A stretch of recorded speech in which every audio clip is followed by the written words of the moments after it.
Break के बाद आपका खैर मकदम है। मुंबई के साकिनाका इलाके में हुई इस्मत-रेज़ी मामले का सीसीटीवी फुटेज सामने आया है। इस सीसीटीवी फुटेज में पूरी वारदात कैद हुई है।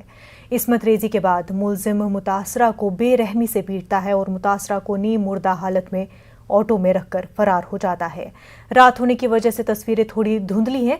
साकिनाका पुलिस के सीपीआई बलवंत जाधव का कहना है कि ये सीसीटीवी फुटेज मुलजिम के चेहरे को सजा दिलाने में अहम सबूत के तौर पर साबित होगा। वाज़ेह हो कि मुतासरा की हालत नाजुक बनी हुई है। राजावाड़ी अस्पताल में उसका इलाज चल रहा है। मुंबई की मेयर मुतासरा से मुलाकात करने अस्पताल पहुंची हैं। मुंबई से हमारे नुमाइंदे प्रशांत पांडे हमारे साथ जुड़ चुके हैं। प्रशांत, दिल दहलाने वाला मामला पेश आया है। इस मामले को लेकर के अभी तक क्या कुछ कार्रवाई हुई है?